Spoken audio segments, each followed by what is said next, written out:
Hey guys, welcome back to my channel pentest hint. और आज की इस वीडियो में हम देखने वाले हैं about the ISO 27001 annexure AK 14 domains.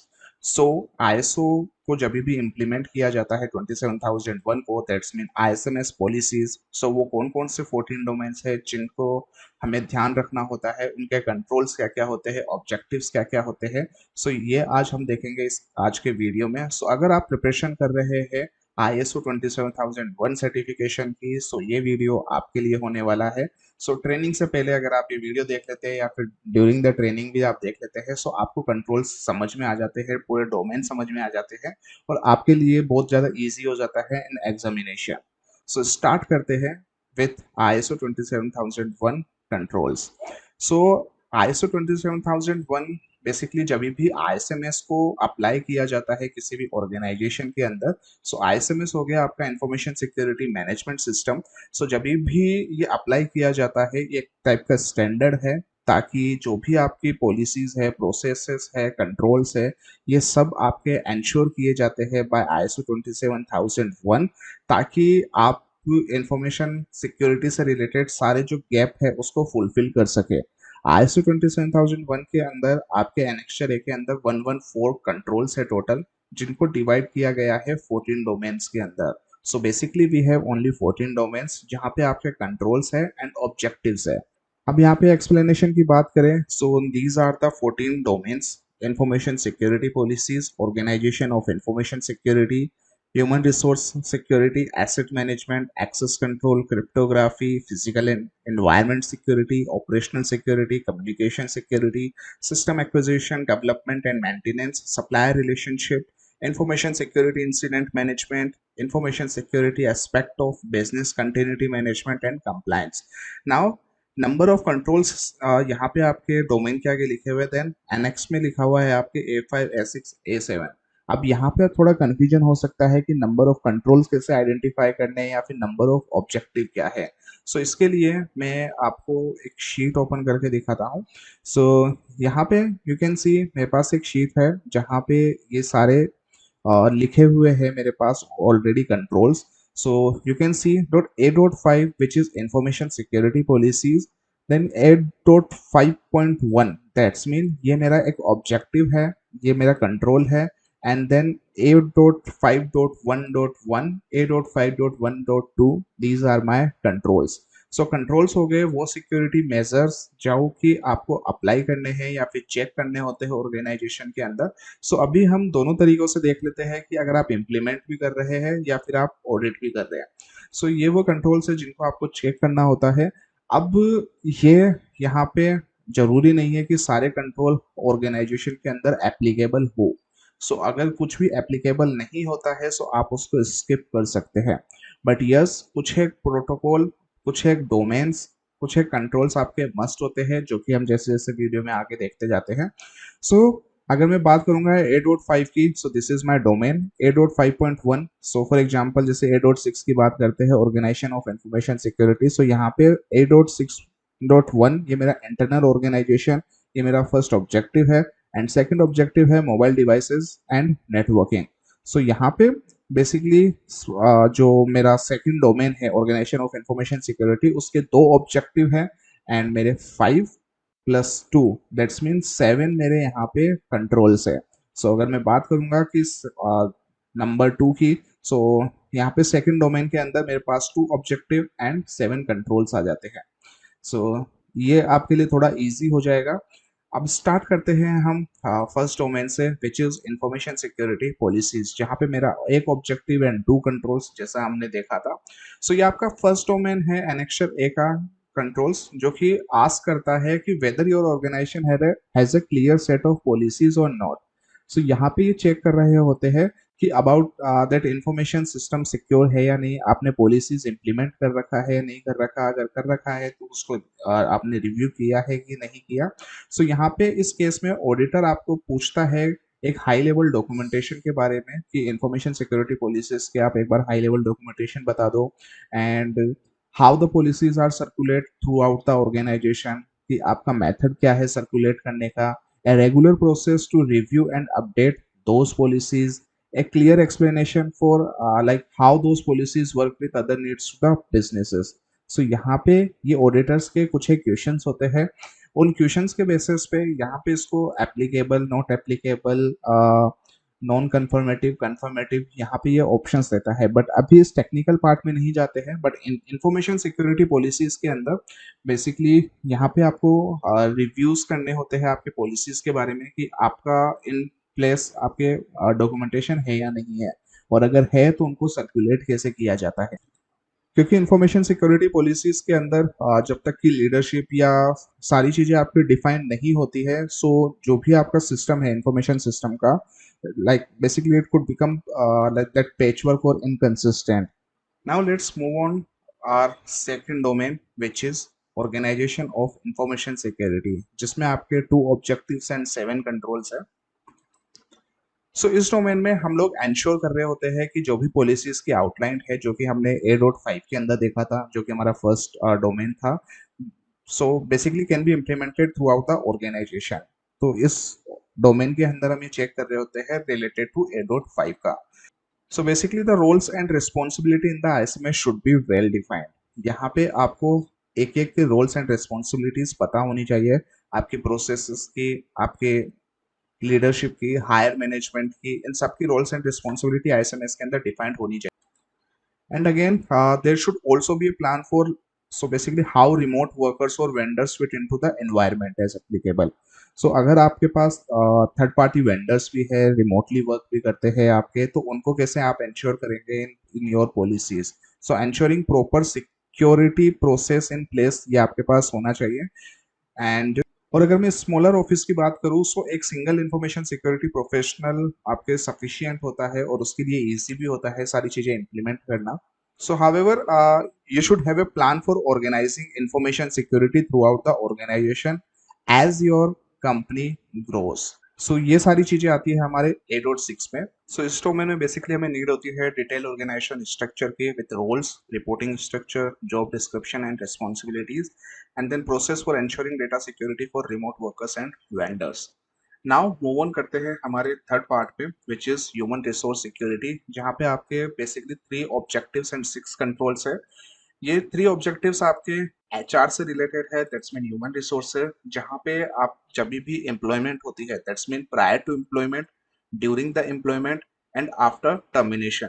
सो जब भी कोई एम्प्लॉय आता है, सो इसको 3 पार्ट में डिवाइड किया गया है। So basically we have 3 objectives, जहाँ पे हम लोग चेक कर रहे होते हैं प्रायर टू एम्प्लॉयमेंट में कि स्क्रीनिंग प्रोसेस होनी चाहिए, टर्म्स एंड कंडीशंस क्या होगी एम्प्लॉय की। ड्यूरिंग द एम्प्लॉयमेंट के अंदर हम लोग चेक करते हैं कि मैनेजमेंट रिस्पॉन्सिबिलिटीज क्या है, इंफॉर्मेशन सिक्योरिटी अवेयरनेस है या नहीं है, एजुकेशन एंड ट्रेनिंग के बारे में, एंड देन डिसिप्लिनरी प्रोसेस कि ऑर्गेनाइजेशन में काम करते पे क्या क्या डिसिप्लिन रखना जरूरी है। और टर्मिनेशन के बाद में होता है कि टर्मिनेशन और चेंज ऑफ द एम्प्लॉयमेंट, जहाँ पे उनकी रिस्पॉन्सिबिलिटीज क्या क्या है और उनको टाइमली रिवोक कर दिया गया है। सो फॉर एग्जाम्पल अगर ईमेल आईडी असाइन की गई है, सो वो आपको रिवोक कर देना है, कुछ भी एसेट दिया हुआ है, सो उस एसेट को रिवोक करना। तो ये सारे पार्ट हम चेक करते हैं ह्यूमन रिसोर्स सिक्योरिटी में, which is your A.7। So prior to employment से लेकर टर्मिनेशन तक की सभी प्रोसेस आपकी ह्यूमन रिसोर्स सिक्योरिटी में आती है। Next part is your asset management, जहाँ पे आपके 3 ऑब्जेक्टिव्स एंड 10 कंट्रोल्स आते हैं। जैसा कि नाम से ही है कि यहाँ पे आपको एसेट को मैनेज करना होता है, जहाँ पे 3 ऑब्जेक्टिव हो गए कि identification of information asset according to ISMS, information asset classification, protection of sensitive data from unauthorized access, modification और destruction, जहाँ पे हम लोग करते हैं कि proof of demonstrate कि how your organization ensure restrict access of all critical system and data encryption and media disposal procedure। In simple words कि आप इन्वेंट्री मैनेज करते हैं एसेट्स की, कि ओनरशिप कौन है एसेट का, एक्सेप्टेबल यूज ऑफ एसेट्स क्या है, रिटर्न ऑफ एसेट क्या है।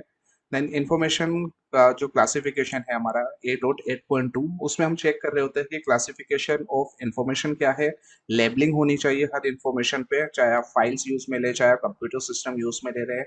सो जो भी आपके एसेट यूज में आ रहा है, may be related to your fan, AC, वहाँ पे आपकी लेबलिंग होती है ताकि आप मैनेज कर सके।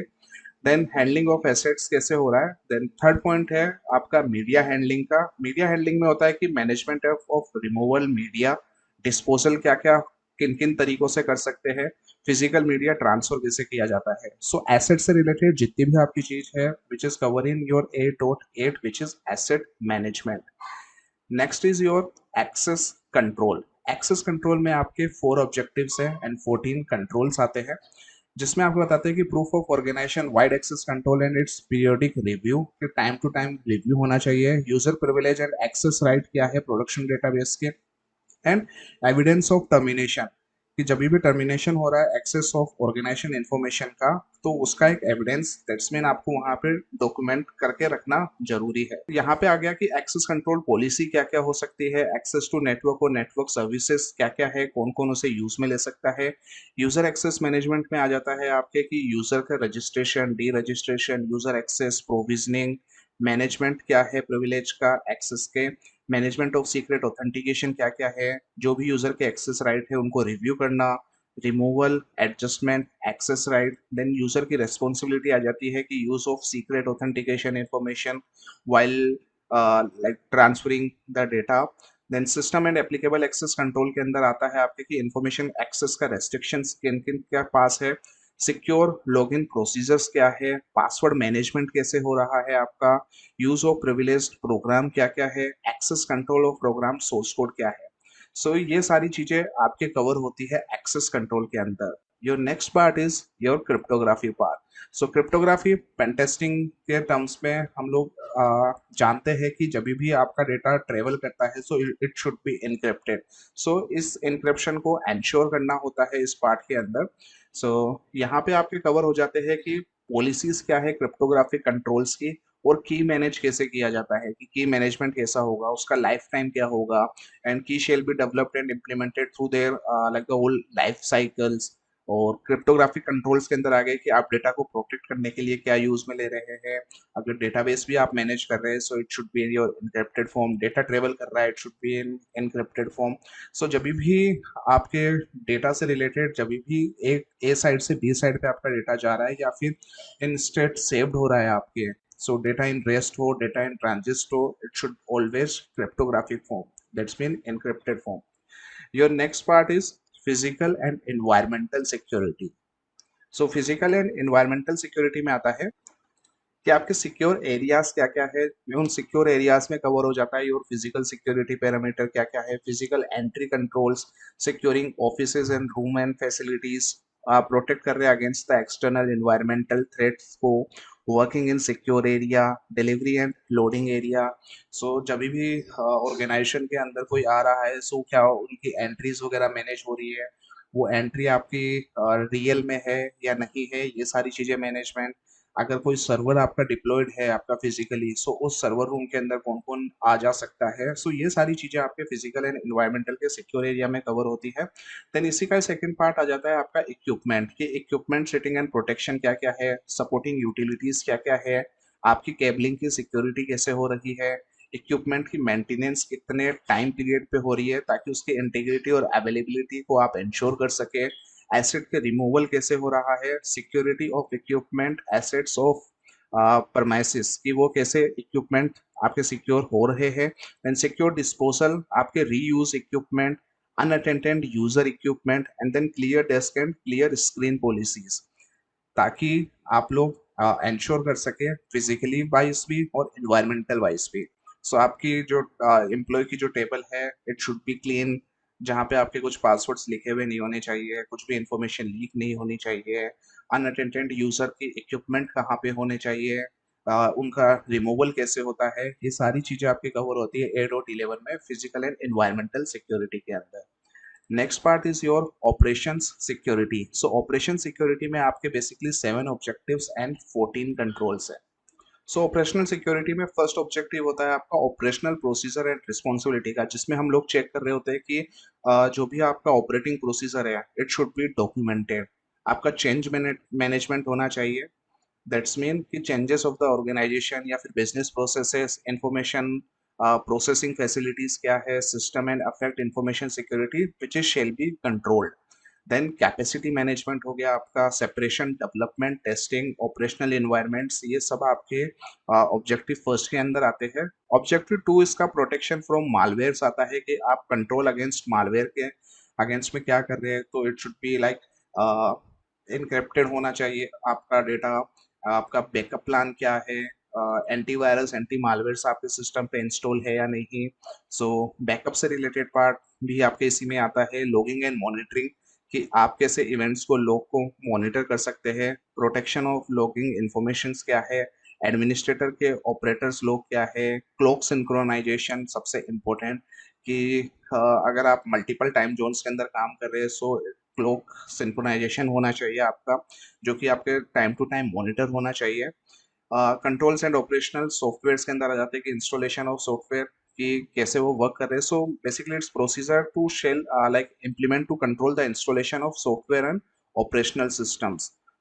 Then technical vulnerability assessment part आ जाता है आपका 12.6, जिसके अंदर आता है मैनेजमेंट ऑफ टेक्निकल वर्नेबिलिटीज, जहाँ पे आपको वर्नेबिलिटीज चेक करनी होती है, जिसका मैंने लास्ट टाइम वीडियो भी क्रिएट किया था कि does pen testing include in ISO 27001 और नोट। सो आप वहाँ पे जाके चेक कर सकते हैं।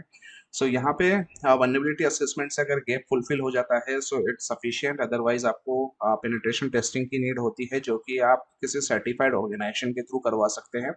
Then restrictions on software installation, कि कोई भी आके कुछ भी सॉफ्टवेयर इंस्टॉल नहीं कर सके, ये भी आपका ऑपरेशन सिक्योरिटीज में कवर होता है।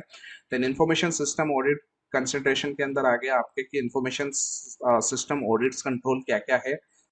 तो जो भी आपकी एक्टिविटी हो रही है involving verification of operational system, ये सारी आपके केयरफुली प्लान होना चाहिए एंड एग्रीड होने चाहिए आपके मिनिमाइज डिस्ट्रप्शन के लिए, जो कि आपके बिजनेस प्रोसेसेस चल रही है।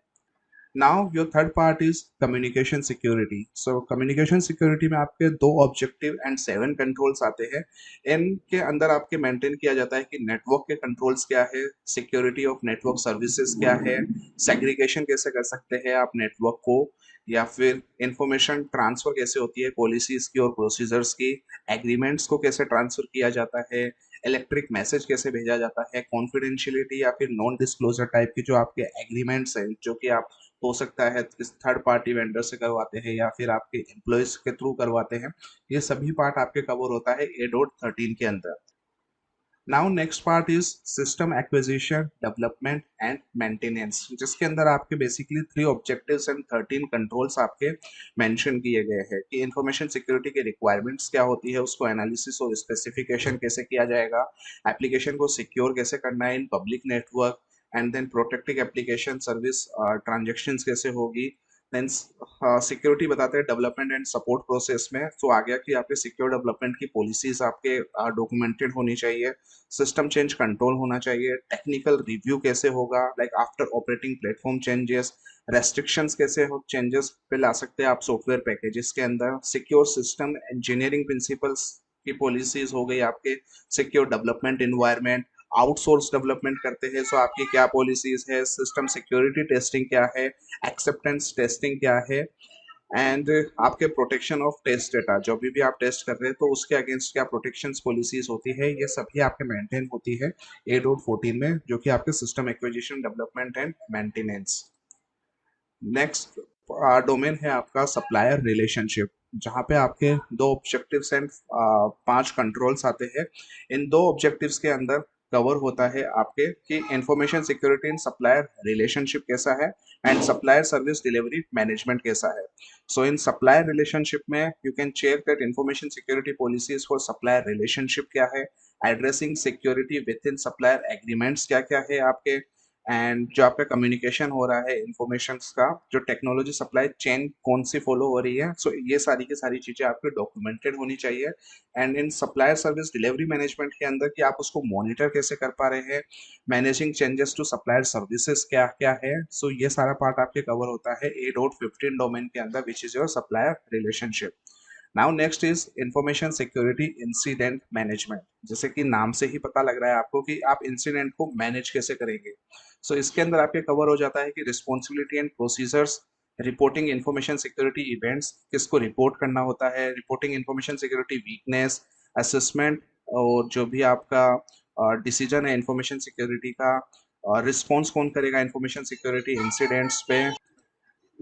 देन अगर कुछ इंसिडेंट हो जाता है तो learning from incident, security incident, जो कि आपके पुराने इवेंट्स है, जो भी पुराने इंसिडेंट्स हैं उनसे आप क्या सीखते हैं, and then most important collection of evidence. तो कुछ भी आपके इंसिडेंट होता है सो उसका एविडेंस होना चाहिए आपको, और वो जब भी पॉसिबल है जब आप पुराने कंट्रोल्स में जो अपने लॉगिंग एंड मॉनिटरिंग का पार्ट देखा था वो अगर सारी चीज़ें मैनेज हो रही है।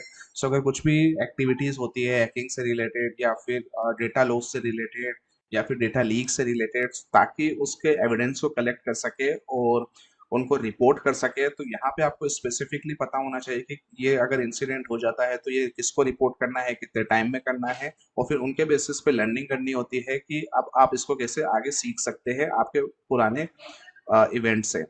Next is information security aspects of business continuity management, जहाँ पे आपके दो ऑब्जेक्टिव्स एंड 4 कंट्रोल्स आते हैं, जहाँ पे आपके मल्टीपल चीजें देखी जाती है कि प्लानिंग क्या है आपके इंफॉर्मेशन सिक्योरिटी कंटिन्यूटी की, implementing information security continuity, verify करना, रिव्यू करना, एवेलेट करना आपके इंफॉर्मेशन सिक्योरिटी कंटिन्यूटी को, जहाँ पे आप रिडंडेंसी चेक कर रहे होते हैं कि जब भी आपको डेटा चाहिए उसकी अवेलेबिलिटी चेक करना। सो अवेलेबिलिटी ऑफ इंफॉर्मेशन, जो भी आपके प्रोसेसिंग फैसिलिटीज है, ये सारी चीजें।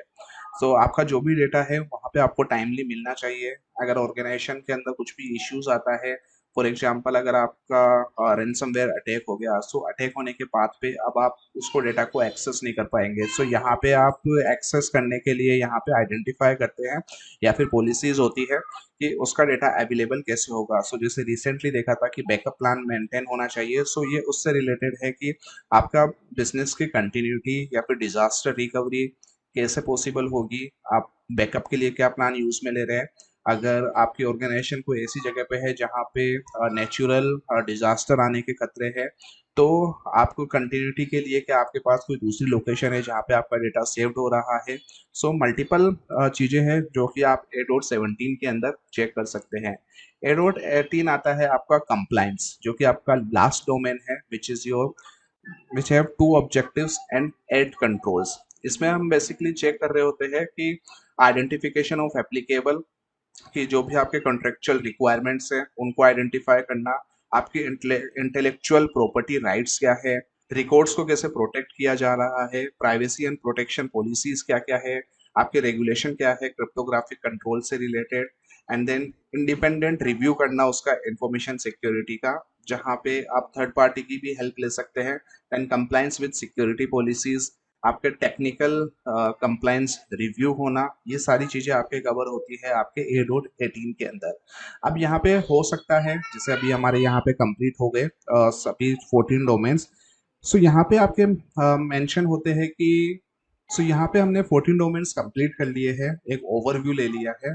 सो ओवरव्यू के बेसिस पे अब आपको समझ में आ गया होगा कि कैसे कंट्रोल्स वर्क कर रहे होते हैं। अब जिन जिन की रिक्वायरमेंट होती है उन उनको हम लोग एप्लीकेबल कर देते हैं, और जिन जिन की नहीं होती हम उनको नॉट एप्लीकेबल करके आप इसको स्किप कर सकते हैं।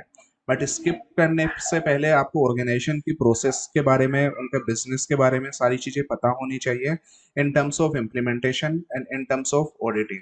एंड ये जो एक्सेल शीट है, एक्सेल शीट को मैं मेरी वेबसाइट पे अपलोड कर देता हूँ और डिस्क्रिप्शन बॉक्स में इसका लिंक डाला हुआ है, जाके आप वहाँ से सीधा डाउनलोड कर सकते हैं। सो यहाँ पे आपको पूरी चीज़ें मैनेज हुई करी हुई मिलेगी, जहाँ पे आपके responsibilities of assets, information classification, जो भी हमने आज बात की है इस स्लाइड के अंदर, उसका एक प्रोफेशनलिज्म के साथ एक एक्सेल शीट के अंदर मेंटेन है, जो कि आपके हेल्प कर सकता है ड्यूरिंग द इम्प्लीमेंटेशन और ड्यूरिंग द सिक्योरिटी ऑडिट। सो जब भी आप ISMS की आप ऑडिट करने जाते हैं या फिर इम्प्लीमेंट करने जाते हैं, सो you can use this sheet, या फिर आप इसके थ्रू कंट्रोल्स भी क्रिएट कर सकते हैं। सो गाइज आज की वीडियो में इतना ही, मिलते हैं नेक्स्ट वीडियो में नेक्स्ट ट्यूटोरियल के साथ। जब तक के लिए टाटा, बाय बाय।